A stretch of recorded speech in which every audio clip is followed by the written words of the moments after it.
Folks, it's getting weirder by the minute. This news coming out about the pipe bomber, the January 6th pipe bomber, the elusive suspect, nabbed by Kash Patel and Dan Bongino after 5 years of FBI ineptitude. Sam Mirejovsky here behind the What's Right microphone. Greetings, friends. Welcome, per usual, to the program Monday through Friday here on the What's Right Media Network. Sam at what'srightshow.com. That's my email, at What's Right Sam on X. Now, I'll tell you the big development. This is perplexing, honestly. If you do not understand what is going on currently in this political environment that we're in. Now, the news I'm talking about is a bunch of buzz across all of the usual networks, tracing back to NBC News. NBC News had sources, okay? And this is exactly it. This is how thin it is. That there are sources inside the FBI who reported to NBC News and NBC News only that the suspected bomber, Brian Cole Jr., told the FBI that he believed the 2020 election conspiracies were true. He believed that Trump had the election stolen from underneath him. This alleged by these sources, speaking only to NBC News. Now, I'm obviously putting this through a prism of suspicion. I'm looking at this through a fine microscope, and I tell you, given everything and all the nonsense reporting on the FBI over the past 30 days plus, the ramping up of attacks on Kash Patel and Dan Bongino, I understand exactly what is afoot. I need to hear a lot more before I can tell you conclusively that this guy was a Trumper. And I don't see that here. By the way, I do know a few things about this, and there is a former Intel guy, Robbie, producer Robbie knows him, who's been doing some deep digging on this. So this guy is reasonably credible, is my point. His name is Travis Hawley. He's gone through the guy's, Brian Cole Jr.'s open source profile, everything that's on basically the interwebs about this guy. These are all breadcrumbs tracing back to the suspect. None of this is evidence that can be presented in court yet. It has to be established as authentic. But in the meantime, it does appear to be somewhat credible. So I'm going to present it here just to understand that the guy, we know who he is. We knew where he is. He's had a long footprint. Some interesting things here. For example, and I just bring this up in light of a couple of recent violent acts perpetrated by people who dabbled in anime, that dabbled in furries and that kind of thing. Apparently, Brian Cole had at least 2 accounts on Gaia Online. This is an anime-themed social networking site. It used to be very popular among teens and young adults. You create avatars, you live in a fantasy world, that kind of stuff, okay? He also appears to be an avid gamer. A number of his emails are registered to different games and accounts, including Evany, Next Gen, Game Tuts, and the previously aforementioned Gaia Online. So he's got a bunch of avatars, cute little animals and whatnot. So all tracing back to IP addresses in the DC area, in Maryland, other places where he has lived. But what's also interesting is that some of his email addresses will trace back even to China and to Quebec, to Montreal in Canada. It's very interesting stuff for a guy who appears, by all accounts, to be a local person in the state of Virginia. Lots of fantasy stuff, lots of anime stuff. He also seems to be perhaps associated with the military in some way, shape, or form, using military terms and a moniker Delta for a few of his email addresses. So this is what we know. And 2012 created a Twitter account, Revivalist for USA. Created, let's see, June 9th, 2012. I don't know his family. We know some stuff about his family. His family are all criminals. All criminals. Like, there's criminality that runs in the family. His sister, Brittany Cole, has numerous violations and arrests. Ditto his brother, Brandon. Father has an extensive traffic and criminal record, even though he appears to be involved in the bail bond business. Advertises himself as the president at Free You Bail Bonds, Inc., which no doubt will come in handy here in the coming days. Now, I don't think this guy's going to get bond, but there it is. So it's going through all of this stuff, and this is what we know. And I tell you, I'm concerned. It has happened before, that the mainstream media throws something out there that is either completely made up or very thinly sourced, uncorroborated to say the least. And because it's the first bit of information that comes out, it becomes the defining thing, the thought that sticks with people. They are desperate to have this guy be a pro-Trump guy. Now, I don't care. Listen, the story to me is not whether this person is pro-Trump or anti-Trump or whatever Trump. The story here is, how the hell did they not find him? And the reason I am suspicious fundamentally of this idea that he's a pro-Trump guy, that if he were a pro-Trump guy, the FBI under Christopher Wray, under Merrick Garland, and under Joe Biden would have found him. It, to me, makes no sense. You change the team and all of a sudden you find the guy. Trump's FBI, Dan Bongino, Kash Patel, they get on the case and suddenly, 30 days, 45 days later, they find that the pipe bomber is actually a pro-Trumper. To me, it doesn't pass the smell test. Is it possible? Of course, anything's possible, but what is much more likely is that this guy was deliberately hidden by Christopher Wray's FBI. That it isn't just ineptitude that made the old FBI not find this guy for literally 4 years, almost 5 years. Just not the case. What is far more likely, that as we get these dribbles and bits of information coming from alleged sources about this guy, tying him into MAGA and to Trump, is far more likely the media wants to land that as the first story that makes an impression on the American public, so that moving forward, people have it in their minds. Aha, that guy, Cole the bomber, Brian Cole, yeah, he's a Trumper. It's harder to undo that later, even if you publish a piece somewhere buried on the 4th or 5th page about how whoopsie-daisy we were wrong.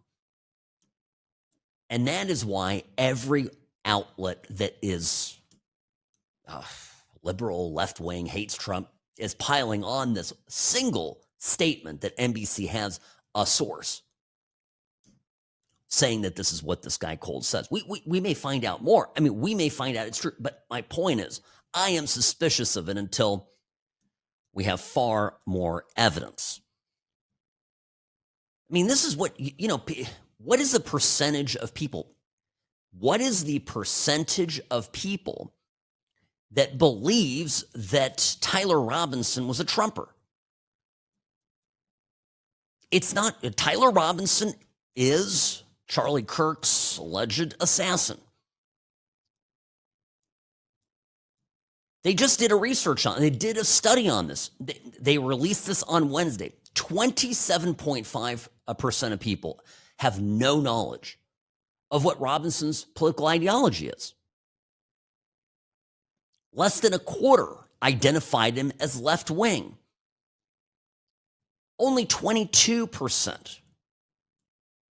By the way, 22% incorrectly asserted he was right-wing. Another 13.2% claimed he was either a moderate or a centrist.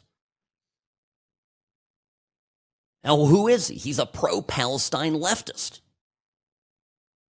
He was in a relationship with a trans individual. He wrote multiple times that he had it up to his gills with Kirk's hatred and bigotry.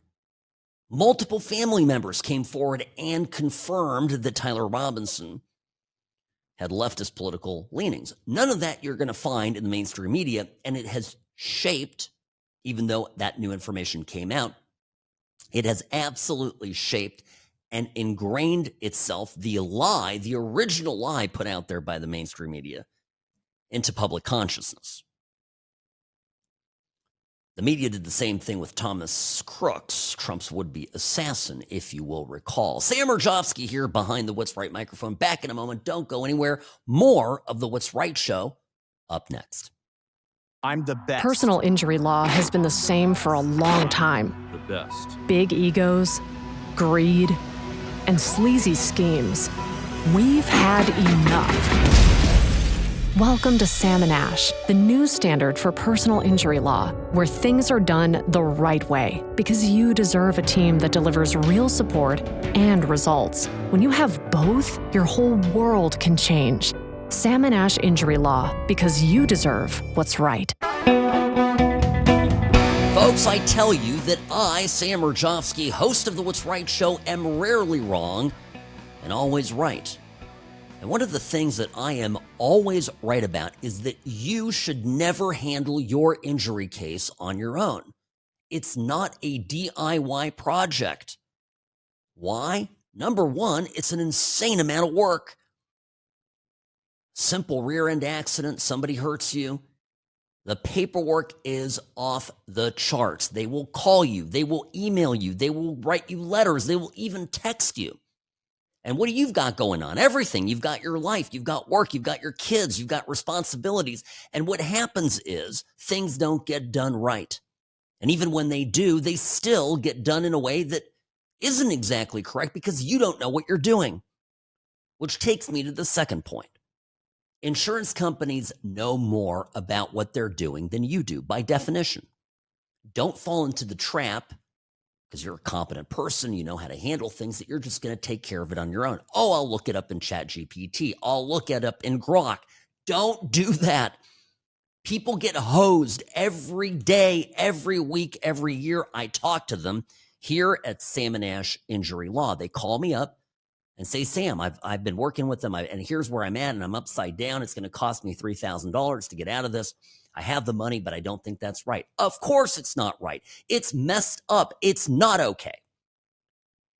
And you shouldn't allow that to happen to you. Friends, don't let friends represent themselves for an injury case. Sam and Ash Injury Law is the firm you need.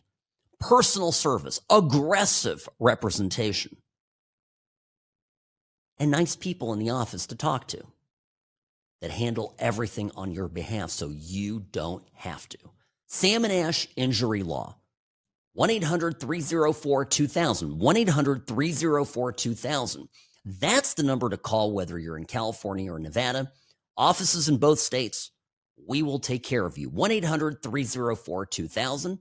Sam and Ash Injury Law, because you deserve what's right.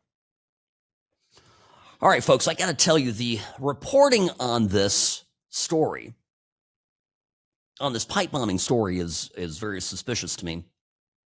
Right at the end of yesterday, as this was all breaking, I saw this thing pop up about the NBC source. The NBC source claiming that the alleged pipe bomber, the suspect identified yesterday by Dan Bongino and Kash Patel at the FBI, that he's a Trumper. And I had to laugh because one of the first reports that we got from Jake Tapper at CNN on this was wrong too. Here was Tapper yesterday as the story was breaking. CNN, the most trusted name in news, identified the alleged bomber as a white man. Welcome to The Lead. I'm Jake Tapper. After nearly 5 years of investigation, the FBI finally announced that they had arrested a suspect accused of planting pipe bombs near the Republican and Democratic National Committee headquarters the night before the January 6, 2021 Capitol attack. Brian Cole Jr., a 30-year-old white man from the D.C. suburbs, is charged with transporting an explosive device in interstate commerce and with malicious destruction by means of explosion. Do you know what's hilarious about it? Those of you watching the Sam Cam, what? Right. They show his picture. They show his picture. And look, I'm no, expert here, but the man appears to be black. No, this is not a question. The race doesn't really matter. I'm far more interested in his motives, and race to me is I think, largely irrelevant unless there's a racial bias issue. Okay, that's not the point. The point is that Tapper already had his script written about how this would be, and then the information came up. Tapper had it. The people that put Tapper's not speaking like I am extemporaneously, right? When I don't read from a script here, this is radio. But Tapper is an anchor, so they write his text up, and he's got it, loaded in the teleprompter, and so he's reading. The people in the newsroom had wrong information, and they went with it. They ran with it. They pushed it forward. And in the meantime, somebody else in the art department had a photograph of the suspect, and the photograph, as it sort of worded, matched the description.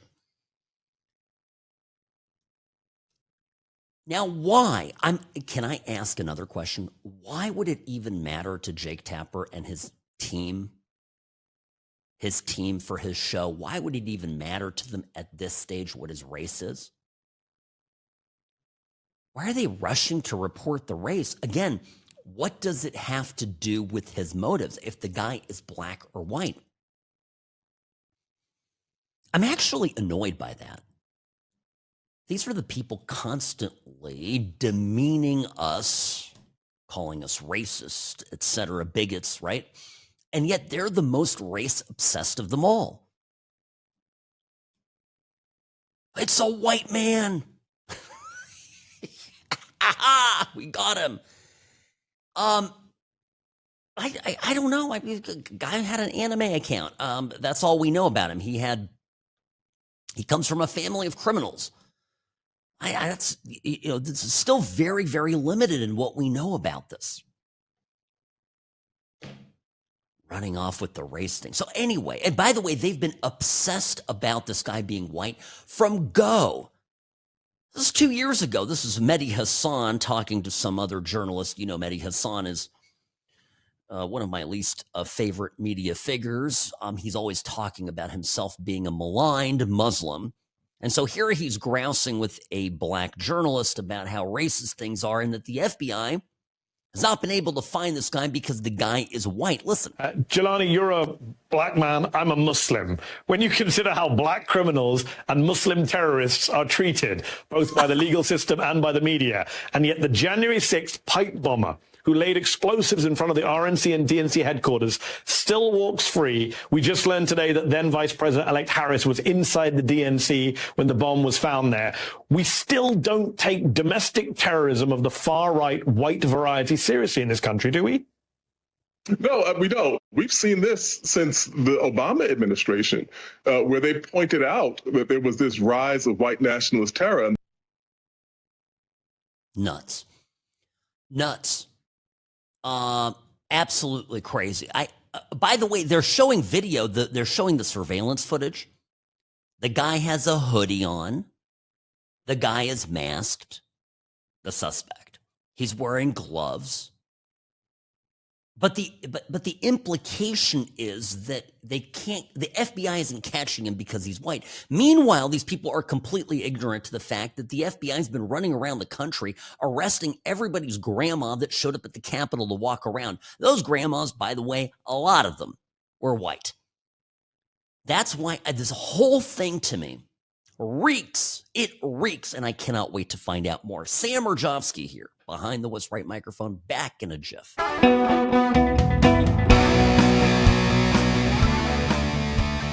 Yeah, this is a straight up liberal fever dream, Robbie.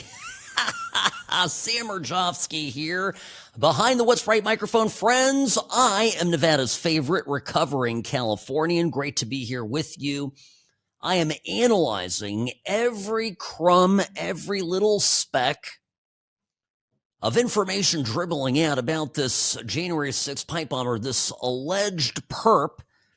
The charging documents apparently tight on this guy, so they have him dead to rights. But okay, all right. But that's yeah. I know this is the issue. This kind of horse crap reporting stinks.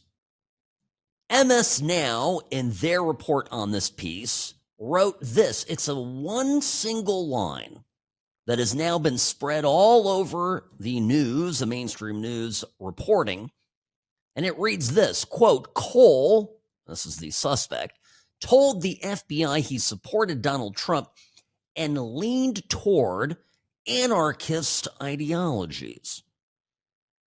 This according to two people familiar with his interview. Now, what do we know about the FBI as it's presently constituted? We have powerful opposition forces within the agency fighting tooth and nail to obstruct reforms, improvements, cleanup being done by Dan Bongino, Kash Patel et al. Now, this, to me, reads like some disgruntled person inside the agency who's giving the media cover to lie. That's what I think of this. Could I be wrong? Of course I could be wrong, but that's what I think of it as of right now. So I'm not getting too hung up on this. Cole apparently confessed to planting the bombs. Okay, that's one thing.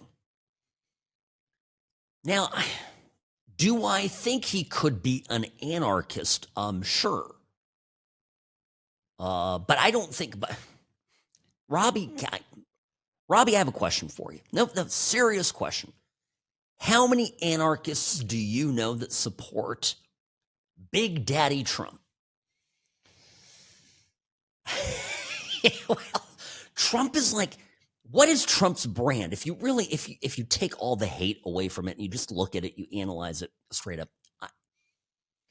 Trump is a law and order guy. Like people who are anarchists believe in accelerationism, right? So they would look at, let's say, the Biden years, or they would look at even the Obama era. And they would say, listen, the person that is going to throw open the floodgates of immigration like Biden did, for example, that's going to the left, that's going to free criminals, open the insane asylums, create scenes like you would see out of Gotham in the first half of a Batman movie. That kind of stuff, right, is what throws society into chaos. That is the stuff that hastens the revolution. That's what anarchist accelerationists, right or left, will want. They don't want Trump, Big Daddy is what I just call them, because they don't want the authority figure that's saying we're going to get tough on crime. We're going to close the border. We're going to, that's not what they want. Or what am I missing here? So you have to always run things through your own logic filter. Otherwise, you're constantly being thrown about by a media that has its own narratives to push. Now, I'm just telling you. And I want to talk about the investigation, because this, to me, remember Christopher Wray told us at one point that the data was corrupted, that the cell phone, the cell tower data was corrupted and was not usable. And when you look at the charging documents, they've got this guy dead to rights triangulated at the spot where the pipe bombs were left. They found him based on the cell phone data signals. I don't know. And a lot of stuff that Ray has said over the years has been a little bit funky. I mean, let's go back. It's not even that far ago. Well, 2021 in March, 3 months after the investigation kicked off, Christopher Wray testified that Antifa wasn't involved. Again, Antifa, this, anarchist Antifa. Anyway, here's what he said back then. This was his first questioning by Patrick Leahy, former senator. Here he is. Hold on. And I understand from your testimony previously that you did not see Antifa or left-wing groups playing a significant role in the January 6th insurrection. Certainly, while we're equal opportunity and looking for violent extremism of any ideology, we have not to date seen any evidence of anarchist violent extremists or people subscribing to Antifa in connection with the 6th. That doesn't mean we're not looking, and we'll continue to look, but at the moment, we have not seen that.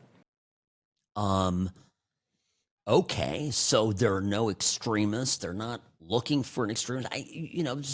We don't know. So then Ray, back in November 2023, so this is a year ago, 2 years ago, at a J6 hearing, Christopher Wray answering questions gets asked about this again. Okay. So you were able to arrest hundreds of individuals who were allowed into the Capitol, walked around, took selfies, but we can't find the individual who committed the most dangerous crime and attempted to cause multiple mass casualty events at the Capitol or around the Capitol. Congressman, we have an entire dedicated team focused specifically on this investigation. We've done thousands of interviews, visited, again, just in the pipe bomb investigation, thousands of interviews, visited thousands of residents and businesses, reviewed millions of pieces of data. There's something like 39,000 video files. We've assessed like 500 or something tips. We've done extensive public publicity. We've increased the reward money. We've got our lab working on it. We've got our WMD directorate working on it. We've got our Office of Technology Division, our cellular analysis team. So the folks that we have working on this investigation are working very aggressively on it. And I, as much as anybody, would like to see it solved. We're working on it. We're working on it. We're working on it. We're doing everything we can. It's process. Notice that this is what liberals do. By the way, I deal with this, I want to swear, I deal with this kind of BS at work sometimes, dealing with vendors and people like this that, well, Sam, Mr. Mirejovsky, we're working on it. We're getting there. Well, look, these are all the things that we've done. And my response always is, the hell with what you're doing. I don't care what you're doing. What have you accomplished? This is why I'm a good lawyer, by the way, because I push people to get stuff happening. Homelessness. Exactly. Homelessness. They will never tell you what they have accomplished with homelessness because they've accomplished F all nothing. The only thing they accomplish with solving homelessness is making themselves rich. So what do? They talk about all the things that they have done, that they're doing, all the facilities that they've opened, all the extra caretakers, and individuals and social workers that they've brought on board. And they'll talk about the shelter operation hours and the number of beds, but they'll never tell you, listen, the numbers were this last year and now they're 15% lower this year because of our efforts. They're never going to tell you a result. Just like Karen Bass and Newsom with the Palisades fire, it's the energy, it's global warming. They never accomplish anything. Kamala Harris, border czar. We're going to figure out the root causes of this and get back to you. All right. Thank you for that. Meanwhile, Trump comes along and closes the border in 3 days? That's what these people are, complete and utter losers. And every time that you hear some snooty person in the media saying to you, oh, but you know what, the old FBI, the FBI is a respected institution. The FBI is a serious law enforcement institution, and now we have a couple of podcasters running the FBI. Well, if that FBI, run by Christopher Wray and James Comey, that set up Trump, went around arresting grandmas who did nothing wrong, who then couldn't catch an outright criminal, that's just a skimming of the facts. If that's the serious FBI and this FBI is a joke, I will take the joke all day long. And that is the difference, by the way. This is the difference between the Trump administration and Biden and Obama and even Bush. They all talk about stuff. They all talk, okay, we're going to get peace in the Middle East. And Trump just does it. He's a doer. He's an accomplisher. And we knew he was going to be this person when we hired a business real estate developer to be president.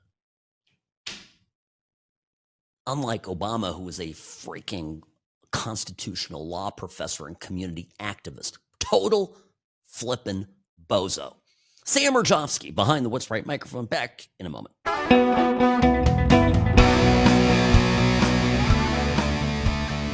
Yeah, they even blamed COVID.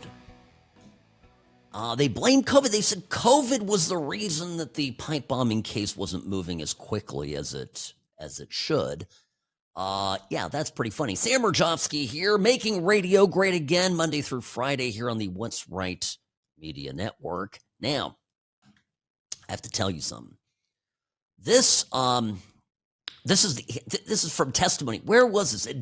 Assistant FBI Director Stephen D'Antuono. And D'Antuono was answering questions about this, again, going through the process, everything that he was doing. He was in charge of the pipe bombing case.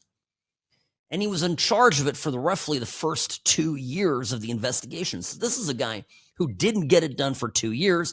And by comparison, as soon as the team was changed, it took 30 to 45 days, depending on who you talk to, about the new FBI, Kash Patel, Dan Bongino, getting in there and solving the case. Okay, here's what he said.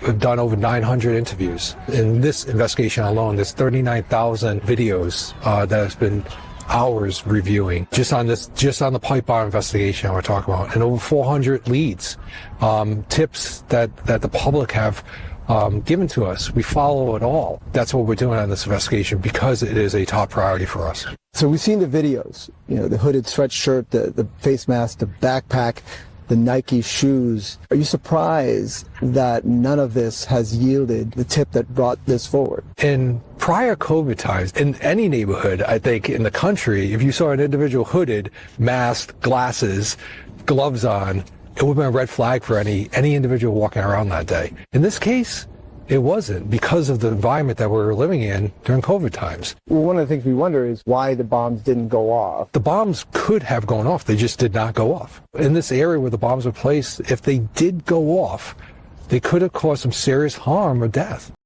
Yeah, this is just absolutely wild to me. All right, the bombs could have gone off, didn't go off, fine. But it was COVID. The guy got away with wearing a mask, didn't raise any suspicions. I know people wore masks. I know people wore PPE. This guy's in a hoodie with gloves. I mean, he looks shady as all heck. And so this didn't, this didn't do anything. This didn't trigger any. I just, the whole thing to me just reeks Thursday, Fox News had Dan Bongino on. This is what Bongino said. He was determined to get this guy. I don't know what the hell this prior leadership team was doing outside of, targeting political opponents, weaponizing the FBI, destroying its reputation, embarrassing agents that are doing really good work out there, catching terrorists, CCP spies, and everyone else. It's almost like they were intentionally trying to decimate faith in institutions. It's horrifying. I don't know what they were doing. I can tell you what happened, though, when we got there. The director and I. My first meeting, I swore in, and I kid you not, probably 15 minutes later, and the people who are in the meeting know, I said, when I get in there, I want a full brief on this pipe bomber case on day one. And I looked at the case agent after getting a full brief on what they'd done, and they had done a pretty extensive amount of work. They had chased down, I think, thousands of leads, 6,000 plus interviews had been conducted, hundreds of tips. And it still was relatively stale, the case. And I grabbed the case agent on the way out. And I said, you're going to get me this guy. You're going to track this guy down and you're going to find him. Bingo. And that was right at the beginning. But again, this guy, all this agent could do is talk about the process. But I want to point out, when it came to targeting Trump, when it came to targeting Trump's allies, Trump's voters,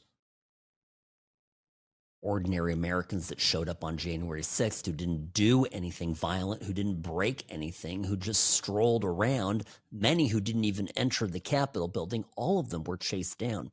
All of them were found. But this guy wasn't. I think it's reasonable to ask the question. Kash Patel yesterday, when this was all breaking, and said this is what he said on Don Jr.'s podcast, triggered. And but obviously this is absolutely true. What you're going to see is, as this case presents itself in court, you're going to see where we were able to collect the evidence and make the case against this suspect. And then common sense journalism and investigators are going to be able to look at it and say, why did these people do X, Y, and Z 4 or 5 years ago? That's going to make itself self-apparent. But what we're doing at this FBI is also, we have replaced this entire leadership cadre. We have pushed out 1,000 agents into the field. There's a reason this FBI has 25,000 violent offenders arrested this year alone. That's twice as many as last year. There's a reason that this FBI is going to deliver President Trump the lowest murder rate in modern history by double digits. There is a reason this FBI is out there crushing fentanyl, destroying narco traffickers, and making sure the homeland is safe and preventing spies from infiltrating our homeland and our way of life. That's what happens when you change leadership from the prior administration FBI, who wanted to weaponize and politicize law enforcement, to us, President Trump and the Attorney General, who want to just deliver law enforcement on every single front. And that's what we're doing. So you're going to see it in both lanes. And this is the guy that they have spent the last 30 plus days hitting almost daily with nasty reporting. There was another news story overnight about Kash Patel that apparently he's got a girlfriend. He's dating a good looking girl. Okay. She has been accused of being an Israeli spy, by the way. I don't think she is, but that's the accusation. But that's all I know about her. I really don't know anything about her. She's hot. And apparently she was out on the town in Nashville with some of her friends. And the story today, when I woke up, was that the agents protecting the girlfriend were tasked with escorting one of her friends, drunken friends, home to keep her safe. And the whole thing read as sort of a misuse of FBI resources. Number of sources close to Patel came out and said, no, this is absolutely, provably, demonstrably false. They came out swinging, saying this is wrong.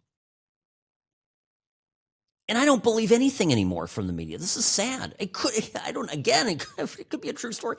I don't think it is, because I know what these people's motivation is. The media is eager to gobble up,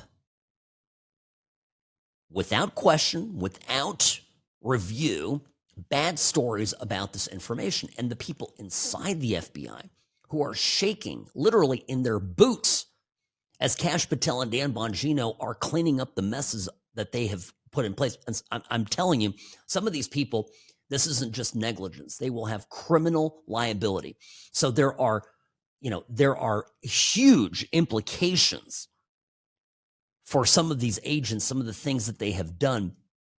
They certainly will end up fired, and they may very well end up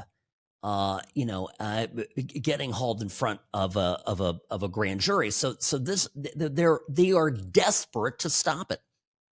And these people would love nothing more than for Trump to get shaky, go, it's too many bad stories. Let's replace Kash Patel and Dan Bongino with somebody more moderate. Now, is Trump going to do that? Hell no. Trump does it, will I be disappointed? Hell yes. But I'm just telling you what the motivations are. Always look for motivations. Understand why things are happening and what the likely impetus is behind that. All right, folks, another hour of the What's Right Show up next. Don't go anywhere. The What's Right Show brought to you by Sam & Ash Injury Law, the only law firm to trust for your injury case. Don't do your personal injury accident case on your own. It's not a DIY project. 1-800-304-2000. 1-800-304-2000. Sam & Ash Injury Law, because you deserve what's right.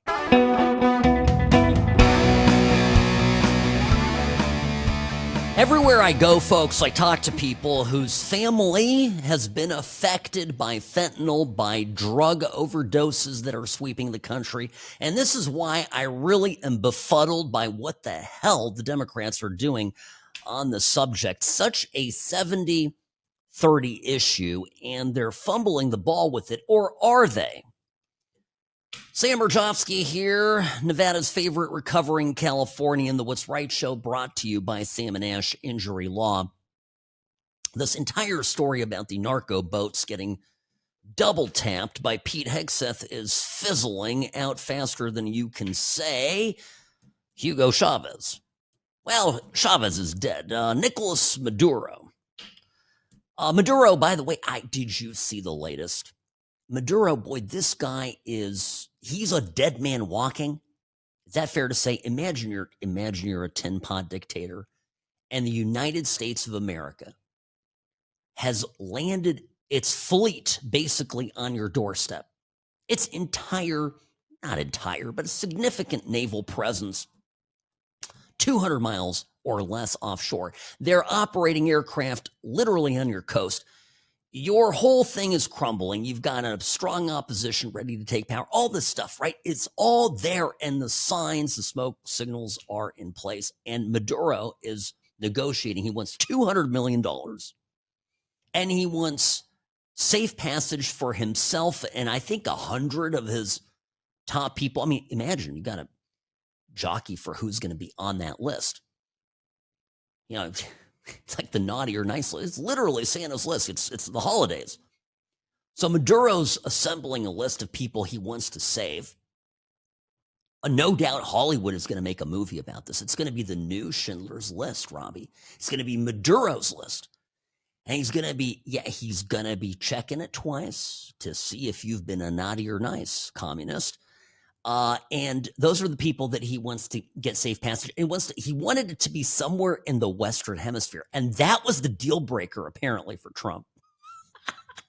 Trump's like, you can go to Russia, you can go to China, and maybe as a concession, you can go somewhere in the Middle East.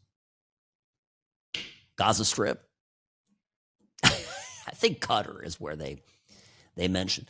But so the Trump people walked away from that deal. At any rate, this whole thing, this Pete Hegseth hit piece is it's fizzling. It's fizzling in real time. And it was just so stupid to begin with. And people are, even moderate libs are saying this whole thing is just nonsense. But I don't care. I thought the whole thing was stupid to begin with, because all the things that they claimed were violations of law weren't. So the entire premise of the smear was legally was legally untrue, and it didn't matter if factually it was true or not. Because you always have to evaluate these things. If everything they are saying happened, is it in fact a war crime? And I can tell you it was not. So, there it is. But now factually it's coming out that it's quite a different scenario, that these narco traffickers in the boat actually were making furtive efforts and remained a clear and present danger to the soldiers executing on the mission. Pete Hegseth didn't give the order. Admiral cleared everything up. You heard from a Democrat politician, went up to the mic yesterday and says, well, it's really, if you don't have broader context, it could seem this way. So it persuaded even Democratic lawmakers in the room. Point is, the thing's over. It doesn't change the fact that I believe a majority of Americans think that blowing drug boats coming into this country is a good idea. I actually would suppose that well over 50% think it's an excellent idea. And that somewhere around 70% of people out there must think that this is a pretty gosh darn good, or at least acceptable, thing for the President of the United States to do. After all, the President is sworn to protect this country. And these drug smuggling a-holes are literally killing Americans.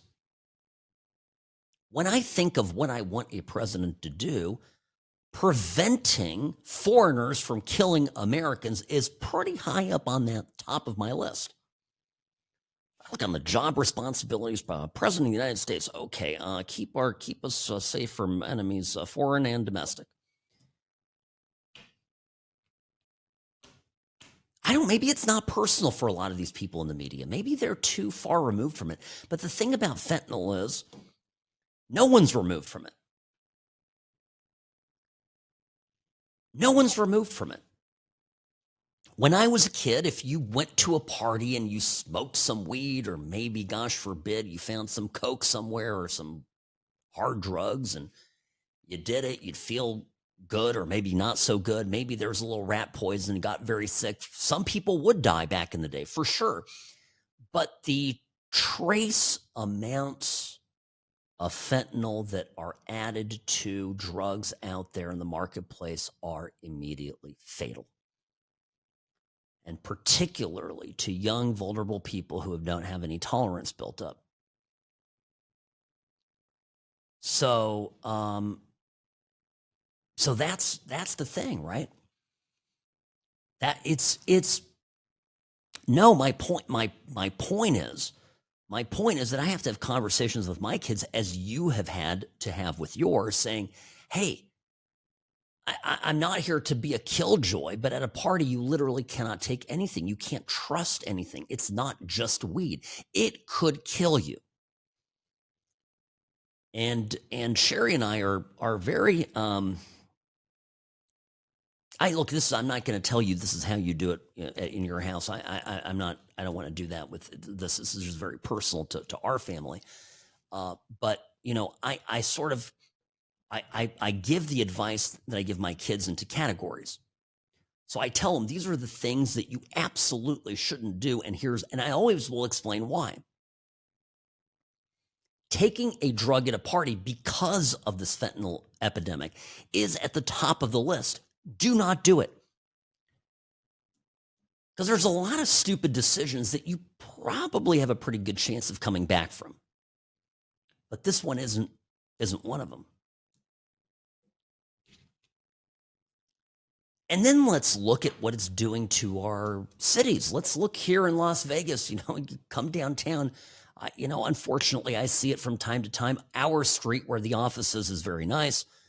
We have a number of upscale restaurants and whatnot. But you go around a block or two, and all of a sudden there's people that are just like suspended in a contorted twist. You almost don't understand how it is possible that they're standing. And almost they look like they're in some sort of suspended state of rigor mortis.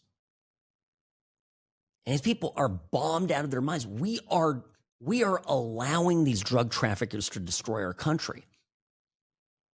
So yeah, I think that the president ought to do something about it. So to me, this whole thing this entire thing of this is narco boats.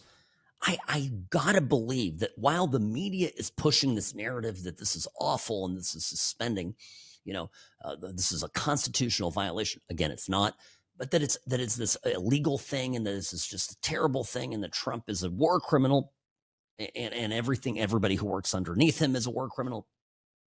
Meanwhile, I have to think that ordinary Americans are looking at this and going, wait a minute. These are drug traffickers. These are people that are bringing stuff into this country that's killing our kids. Excuse me, what? Whose side are we on? And once again, the brilliance of Trump is that he maneuvers issues in a way that makes the other side, that makes the opposition put themselves in defense and on the side of bad people. Example, Kilmar Abrego Garcia. The guy was not a sympathetic dude. He's a flat-out gangbanger. He was abusive to his wife. He's all sorts of huge problems, criminal problems, likely caught up in human trafficking. The list goes on and on. Of course he was illegal. And Trump psyched out the left to make Kilmar Abrego their patron saint. When you look back at it, it was kind of brilliant. Senators. There's a senator that flew out to meet with Kilmar Abrego Garcia, and they had margaritas together.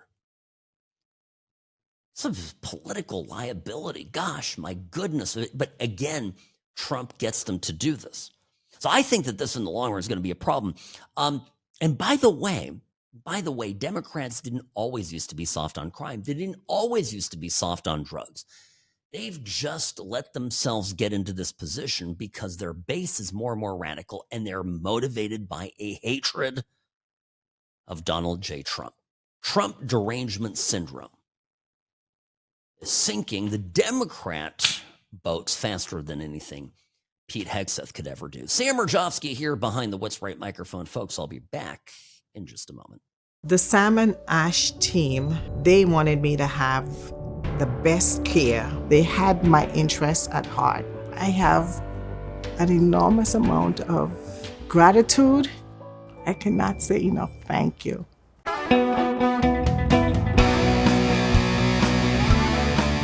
You're minding your own business, you're driving along, bam, somebody hits you. Now your car is broken, you don't feel your best, and you're wondering what to do. When an onslaught of calls, emails, letters, text messages comes through, and the next months of your life are spent focused on something you don't want to be handling. Sam Mirejovsky here. Sam and Ash injury law is the answer to this. Why? Well, number one, you don't want to be handling all of that paperwork. You don't want to be doing all of that stuff, okay? Number two, you don't know what you're doing.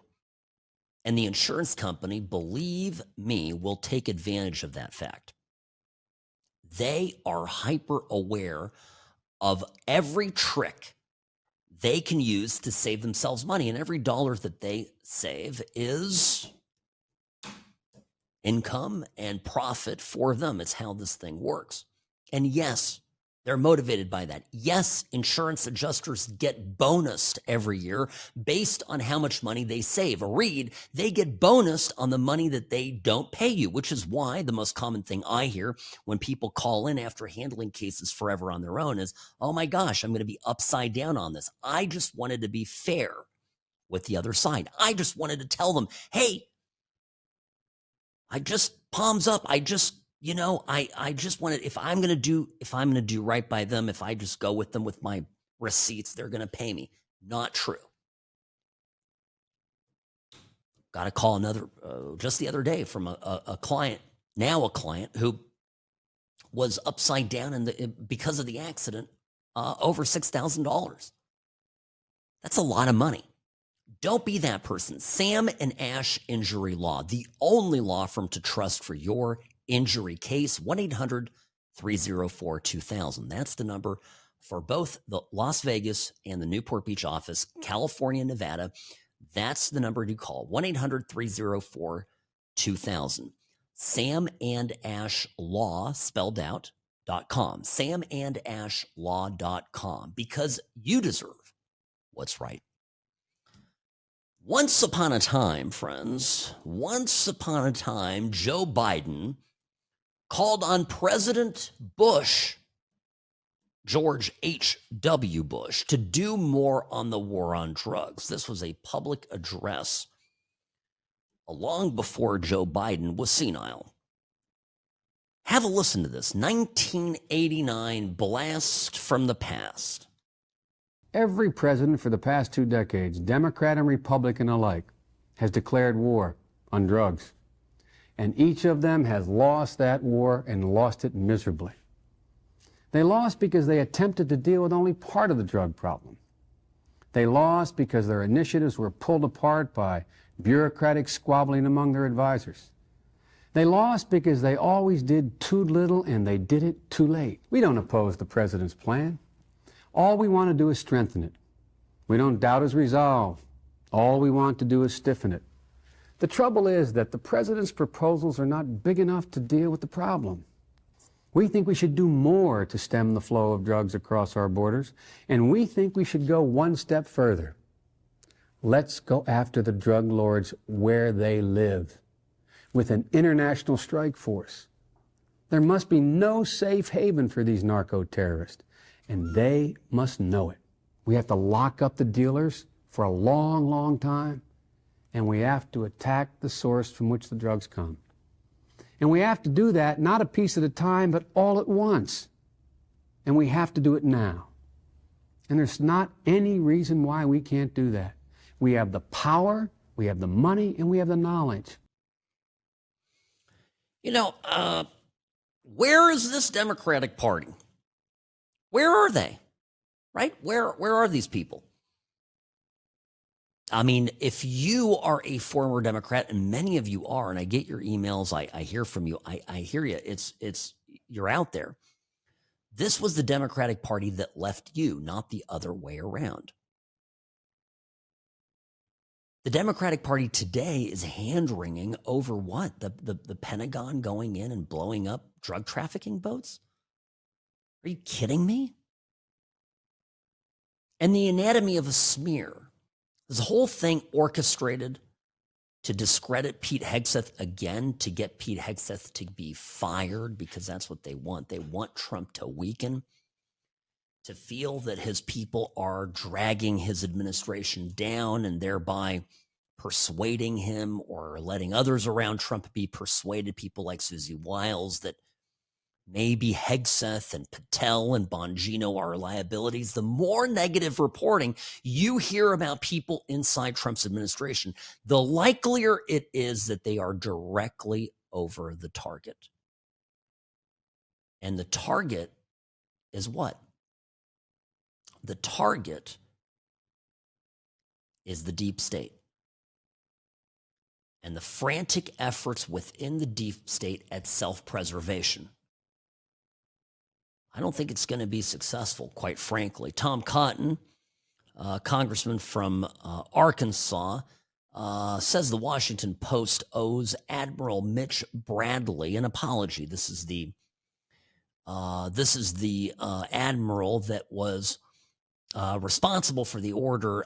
Now that Cotton and others have reviewed the evidence surrounding it and the reasoning, are utterly convinced that the order was not just lawful, but proper. Listen to Tom Cotton earlier today. And Admiral Bradley was totally justified in a decision he made. A decision, by the way, that was broadcast on multiple secure screens at the Pentagon and Fort Bragg, and that hundreds of people watched in real time with probably dozens of JAG lawyers. So what the Washington Post said last week was a complete lie. They owe an apology to Pete Hegseth, and especially they owe an apology to Admiral Mitch Bradley. He is a highly decorated career Navy SEAL. Yeah, see, listen, you know, by the way, who's one of the beneficiaries of these smears? Who benefits directly from it? You know, it actually gives Maduro's murderous regime hope that it can hang on. If it just hangs on long enough, the American left-wing media will keep working at eroding American political resolve to go after them. Moreover, it's literally a signal to the cartels. The longer you hold on, you just keep hanging in there. In fact, send more boats to get sunk, because this will create imagery that we will use in the media. The media in America will use to help us. These are the drug dealers, right? The narco traffickers. They're on our side. The media smears and lies give hope to these people that democratic pressure in this country will make it all stop. They're literally encouraging drug traffickers to hang tough. They're encouraging the very people that are killing our young, our children, our friends, that are decimating our inner cities and even causing death and destruction in wealthy suburbs. No one is safe from this. But for the left, it's all par for the course. This is what they do. Leftists did this with Hamas. They kept giving Hamas hope that their protests were going to get, weaken Israel's resolve. People died because of this on both sides. Dead Israelis, dead Palestinians. My contempt for the media has always been fairly high, but honestly, it just keeps going up. It really does. It keeps going up. All right, quick break here. Bottom of the hour. Sam and Ash Injury Law, sponsor of this program. Sam and Ash, 1-800-304-2000. Don't do your case on your own. Call Sam and Ash Injury Law, because you deserve what's right.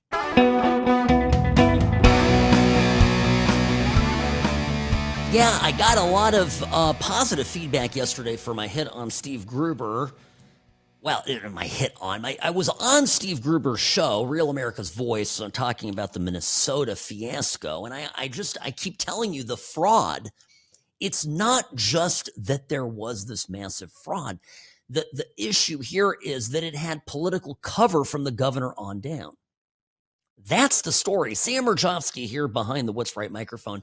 Greetings, friends, and welcome back to the program. As always, sam@whatsrightshow.com is my email, @whatsrightsam on X, formerly known as Twitter, and Sam and Ash Injury Law, the only law firm to trust for your injury case. If you or a friend have been in an accident, don't delay. Call Sam and Ash Injury Law today.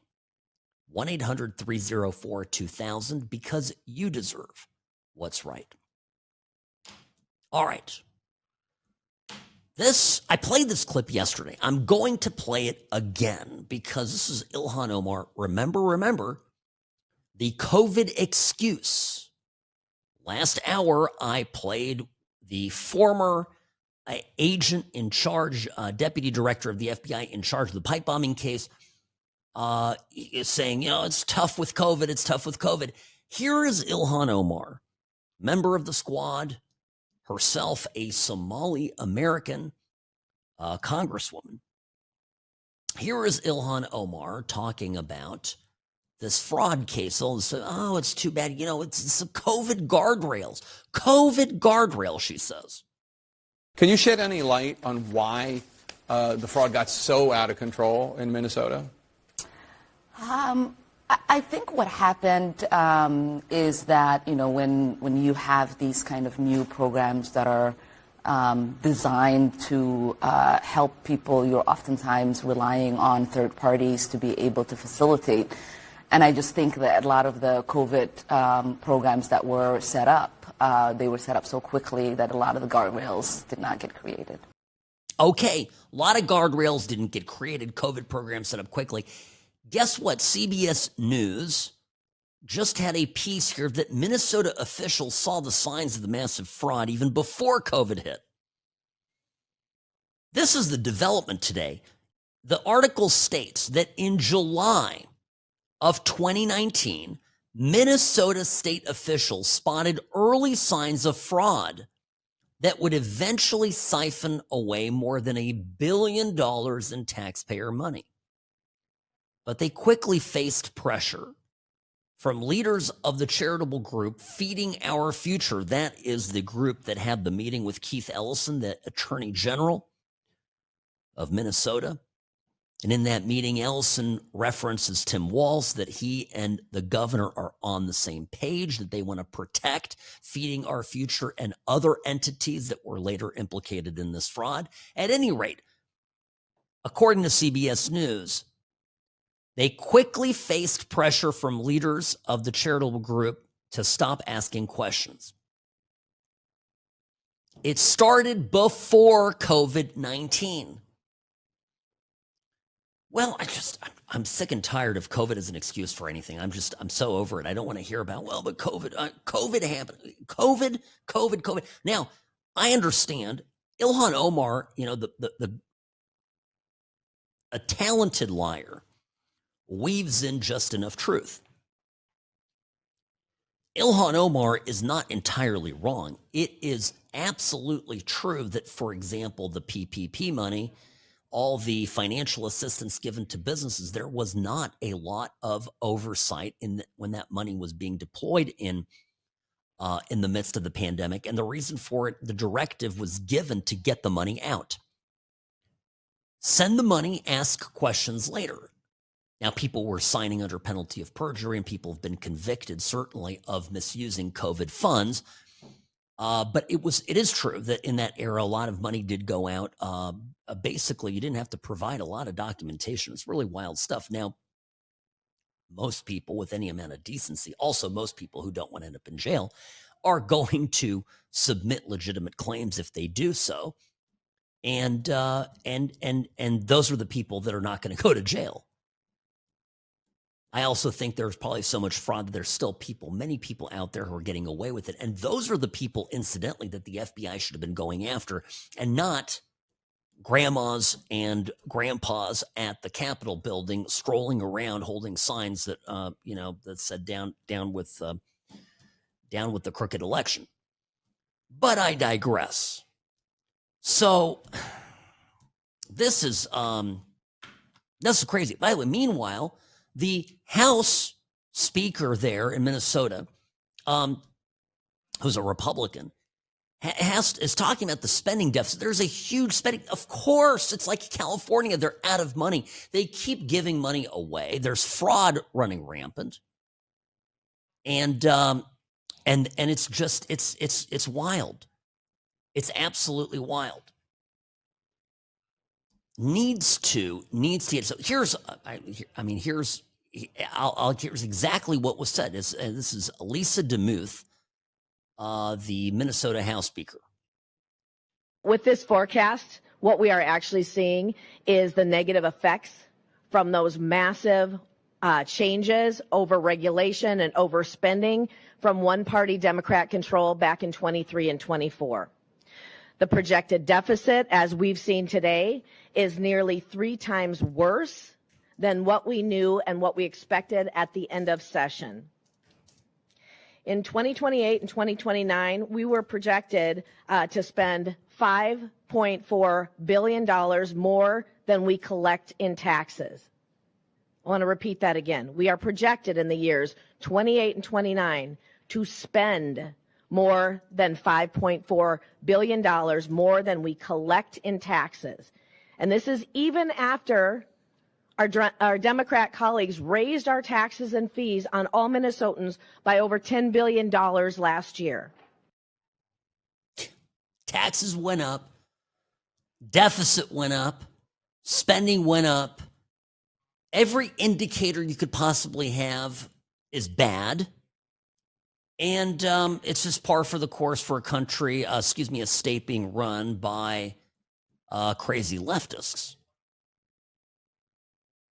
I hope this is a wake-up call. I mean, I understand that maybe Minnesota is past saving, but I don't know. I mean, I'm just hoping that people there do something against all of this. Here's the House Speaker continuing. Last year, Governor Walz blamed increases in social service spending as the main driver of the deficit that was created. But we now know that much of that increase was the result of fraud. It's been pointed out that healthcare costs have increased, And that actually deserves a serious look to whether that increase is because of fraud. We've seen scandal after scandal after scandal of fraud in our social service programs on the current administration's watch. If fraud had been taken seriously, instead of dismissing the concerns and ignoring massive overruns in spending, that deficit would have been less than a third of what it is now.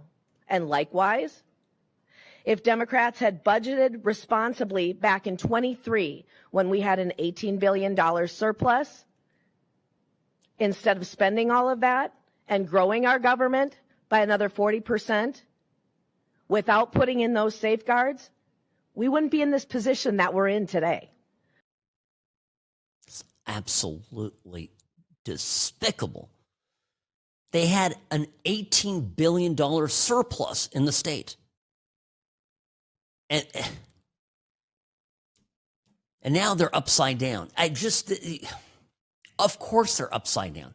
Because, by the way, the only fraud so far that they found is about $1 billion worth. You think that's going to be the it of it, right? It's so much more happening beyond the horizon. I'm just, to me, this is just going to be an evolving story that will keep getting worse for our friends on the other side of the aisle. Okay. I know I'm reading the transcripts too. I get to that here. These are heart-wrenching, folks. Heard of the grooming gangs in England? These immigrants came to the UK, allowed in. I'm sure they were vetted thoroughly. Then they raped children, organized gangs of rapists. Many of them have been convicted and sentenced to prison for this, but many got slaps on the wrist and basically were let free. And the real scandal is, for years it didn't get investigated. They're starting to publish the transcripts online and some of the sentencing remarks given by the judges. I got to share a particularly heart-wrenching passage with you when we come back. This just absolutely breaks my heart as a father and as a human being. Sam Mirejovsky here on the What's Right Media Network. The What's Right Show will be back after this.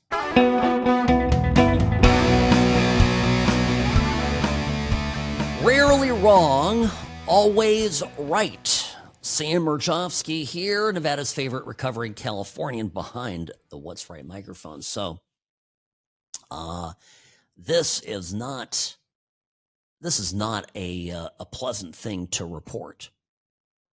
This is not easy to talk about. I'm going to share this with you because it's so important. When they talk about these grooming gangs in the United Kingdom, it's really a euphemism. There's a group called Open Justice UK, and they have been, the last couple of days, releasing tranches of trial transcripts and sentencing remarks. So there's transcripts from the trials and there are sentencing remarks. Sentencing remarks are what the judges tell the defendant, say in open court, before handing down a sentence. And this is just brutal. The guy implicated in this is a man named Yusuf Kayal, I believe. Kayat, excuse me. And it's just, I'm going to tell you folks, if you've got kids in the car, maybe now is a good time to tune into a different station, just for a minute. I have to do that because this is so important, and I'm going to clean this up as much as I can because the judge is using accurate language to describe what happened. But I have to, no, this just, it's that horrendous. There is she describes, the judge is describing what happened to this young victim. She talks about the defendant enlisting his friends and passing around this young girl as a party favor to his friends. One afternoon, or one incident, this is a quote, when 3 men who she had never seen before, speaking about the victim, each put their male member in her mouth until they, you can imagine what they did, into her mouth. The mouth of a 10-year-old girl. She was like some sort of a novelty act for them. There is stuff like this. This is actually some of the easier to read stuff in this material. You talk about Rotherham, you talk about these places where this was covered up for years, where the victims were arrested, where the victims were told to buzz off, where political correctness kept this from being investigated, where the police were worried that they would be accused of Islamophobia.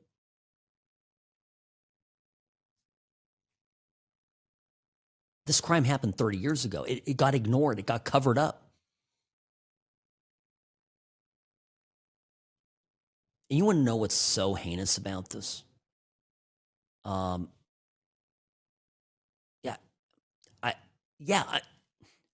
Yes, of course. Some of these people are walking out with literally, just year-long sentences, maybe. Now, Yusuf Kayat was jailed for 20 years back in February. He was found guilty of 17 offenses at Leeds Crown Court. And, why did this not get looked into? Why were these victims ignored? It is a great shame of the United Kingdom that this happened. And again, we talk about protecting victims. We talk about right and wrong. We talk about rape. We talk about protecting the most vulnerable among us. And then the same people turn around and just, without thinking, oh yes, let's let in a bunch of people into this country that haven't been screened. Let's open the borders. No, I understand, obviously, that rape and, pedophilia, it can happen. Anybody can be a perpetrator of that, of course. But I also am an attorney, and I understand but for causation. Had this person never been allowed into the United Kingdom, this young woman would not have had this happen to her by him. Right? It means that something did not occur but for the precedent act. Right? This is just logic. That's the same way where people go, well, and understand that the illegal immigrant was a drunk driver, and I understand that the truck driver was an illegal. Well, you're singling out illegal immigrants. The person who had their loved one, murdered by an illegal immigrant who shouldn't be in the country in the first place, would have their loved one be alive, but for the presence of that illegal in this country. This is how these things work. Now, I'm telling you that's the argument, because I hear it all the time. Sam, you're such a racist. What is racist? Is you don't let terrible people into your country. I mentioned this earlier in the week, and I'll mention it again today because it bears mentioning. I'm telling you. I heard a great anecdote, and I've heard this type of thing before from a person who'd served in Afghanistan, an officer, who talked about how he had to protect female service members in our military, women serving in the U.S. military, from men who were not Taliban, but who were aiding and abetting us, who were quote unquote on our side. Why? Because their culture fundamentally disrespects women. Their culture accepts pedophilia. Their culture, this is normal stuff. You do this. Why would we bring people into the West who aren't compatible with us? I don't care what they look like. It's their culture. It's a culture thing. And every time harm comes to a vulnerable citizen at the expense of this multicultural fantasy that we're all going to just sing Kumbaya and get along together, every time that we sacrifice a young person at the altar of this politically correct absurdity, this kabuki theater, we are dying a little bit inside as a society.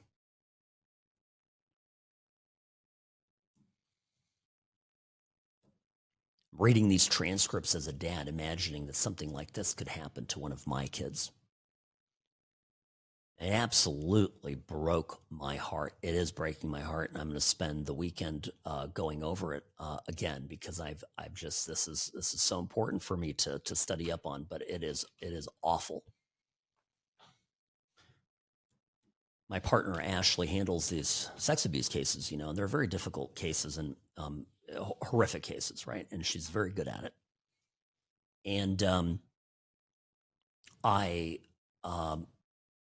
it's gut wrenching. It's just the protecting children is one of the most important things we can do. And remember when the border was wide open, when Biden, Alejandro Mayorkas, everybody just said, come on in, because we want a bunch of people here so we can stack the odds in our favor politically, right? That's what the Democrats did.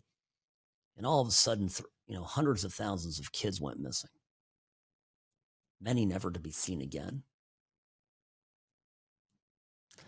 I don't know. We get called all sorts of things by the other side. But really, they are some despicable people over there. Really despicable. And history will judge them very harshly, I believe. Sam Mirejovsky here. What's Right Media Network. Sam at what'srightshow.com is